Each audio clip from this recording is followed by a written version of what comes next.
भारत ने बिल्कुल तय करके रख लिया है कि भैया पाकिस्तान की जो कमर तोड़नी है तो तोड़नी है। अब इसके लिए चाहे साम दाम दंड भेद कुछ भी लगाना पड़े वो तैयार है। कुछ दिनों पहले पाकिस्तान में काफी खुशियां मनाई गई थी कि 2025 की आईसीसी की चैंपियंस ट्रॉफी का जो एग्रीमेंट है वो जका अशरफ साहब ने साइन कर लिया है कि भैया इसका मतलब ये हुआ कि सारी टीमें जो हैं अब खेलने के लिए वहां पर पाकिस्तान में आएंगी ही आएंगी। इसको लेकर श्योरिटी इस तरीके से होगी कि जो साइन किया गया था वो एग्रीमेंट था जो कि आईसीसी और होस्ट नेशन के बीच में होता है कि हाँ भैया आईसीसी जिम्मेदारी ले रहा है कि सारे खिलाड़ी यहां पर खेलने के लिए आएंगे। अब मुद्दा कैसे फंस गया? मुद्दा ऐसे फंस गया कि भाई भारत एक लंबे समय से पाकिस्तान क्रिकेट खेलने के लिए नहीं गया और बहुत सही किया गया है, क्योंकि भारत ने साफ कह दिया है कि भैया दोस्ती का हाथ, क्रिकेट का साथ और आतंकवाद का साथ एक साथ नहीं चलने वाला है, जो कि पाकिस्तान की तरफ से लगातार किया जा रहा है। और नहीं किया जा रहा है तो कम से कम रोकने की कोशिश तो बिल्कुल नहीं की जा रही है। अब इसको लेकर बिल्कुल भी हम इग्नोरेंस नहीं रख सकते, क्योंकि अभी कुछ दिनों पहले ही राजौरी में एक घटना हुई थी जहां पर कि हमारे फिर से कुछ जवान शहीद हुए थे, वीर गति को प्राप्त हुए थे। इन सब चीजों को देखते हुए भारत के फैसले कहीं ना कहीं फाइनेंशियल तौर पर पाकिस्तान की कमर तोड़ने वाले ही हैं। और वही पाकिस्तान जो कि अभी कुछ समय पहले खुश हो रहा था कि चलिए अब सारी टीमें यहां आएंगी, एक बार फिर से उसका सरदर्द बढ़ गया। दरअसल इसको लेकर पाकिस्तान ने एक बहुत दकियानूसी से बयान दिया था। उन्होंने कहा था कि जब न्यूजीलैंड की टीम यहां आ सकती है, ऑस्ट्रेलिया की टीम यहां आ सकती है, तो फिर भारत को यहां खेलने आने में क्या दिक्कत है? अब आप मुझे ये बताइए, जो भी पाकिस्तान के फैंस ये वीडियो देख रहे हैं, कि क्या ऑस्ट्रेलिया पाकिस्तान का पड़ोसी है, क्या न्यूजीलैंड पाकिस्तान का पड़ोसी है, या भारत पाकिस्तान का पड़ोसी है? क्योंकि जो घुसपैठ पाकिस्तान की तरफ से हो रही है वो तो सिर्फ भारत में ही हो रही है। मुझे ऑस्ट्रेलिया और न्यूजीलैंड से तो इस तरह की खबरें आई नहीं। तो जाहिर सी बात है जो समस्या होगी वो भी सिर्फ और सिर्फ भारत को ही होगी। लेकिन इस बात को समझने के लिए भी थोड़ी समझ आपके अंदर होनी चाहिए, जो मुझे ऐसा लग रहा है कि मौजूदा समय में आपके अंदर है नहीं, या उसकी भारी कमी है, जिसका कि सीधा सीधा कारण दिखाई भी देता है। खैर, ये सब चीजें तो अपनी जगह पर हैं, लेकिन अब मुद्दा क्या आया है? मुद्दा कुछ यूं हुआ है कि पाकिस्तान की मीडिया रिपोर्ट्स के मुताबिक हाल ही में पीसीबी अध्यक्ष जका अशरफ और अमीरात क्रिकेट बोर्ड मतलब ईसीबी के उपाध्यक्ष खालिद अल जुरानी के बीच में एक बहुत बढ़िया मीटिंग हुई है। इस मीटिंग के दौरान यह बात हुई कि अगर भारतीय टीम पाकिस्तान दौरे पर नहीं आती है तो चैंपियंस ट्रॉफी के कुछ मुकाबले यहां कराए जा सकते हैं। मतलब कि इन लोगों ने खुद अब वो तैयारी करना शुरू कर दी है कि भैया आखिरी मोमेंट पे आबड़ दबड़ ना मचे, जो कि एशिया कप के टाइम पे मची हुई थी।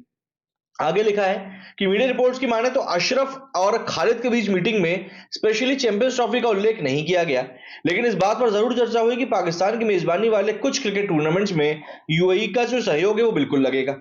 अब ऑब्वियस सी बात है, इसके अलावा और किसमें सहयोग इनको चाहिए? इनका खुद का ही कहना है कि जो दूसरी टीमें हैं वो तो इनके यहाँ खेलने आ रही हैं।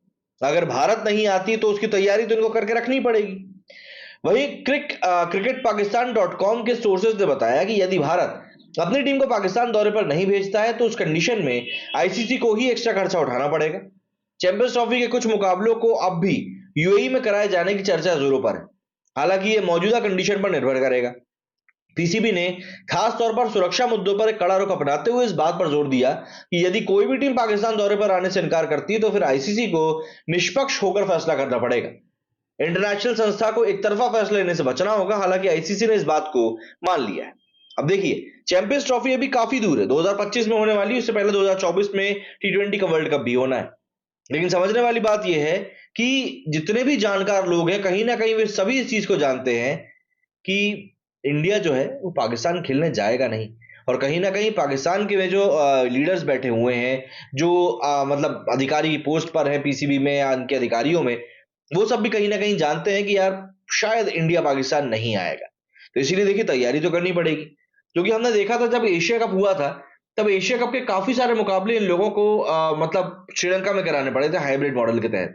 और उस पूरे मॉडल में कहने को तो हुआ था कि ये एशिया कप पाकिस्तान में हुआ है, लेकिन भाई साहब हुआ नहीं था। मतलब इतनी मिटिया पाली हुई थी कि जर्सी के ऊपर जो लिखा रहता है ना होस्ट नेशन का नाम, वो तक इनकी जर्सी पर नहीं लिखा हुआ था, पाकिस्तान का नाम नहीं लिखा हुआ था। और इसीलिए कहीं ना कहीं पाकिस्तान की बहुत ज्यादा छिछलीदार भी हुई थी। अब चैंपियंस ट्रॉफी को लेकर फिर से वही सब बातें शुरू हो गई।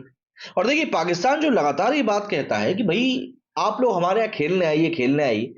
देखिए खेलने जाने में किसी को कोई दिक्कत नहीं है।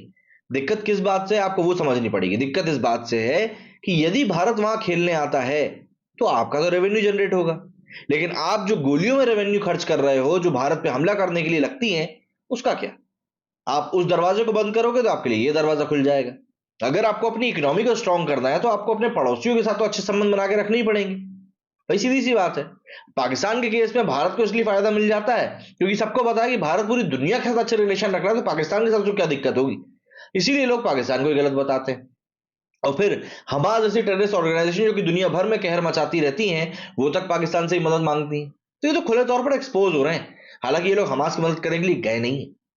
क्या लगता है आपको, क्या चैंपियंस ट्रॉफी भारत खेलने के लिए पाकिस्तान जाएगा? कमेंट में जरूर बताइएगा। मेरे स्टूडियो फिलहाल इतना ही। जय हिंद, जय भारत।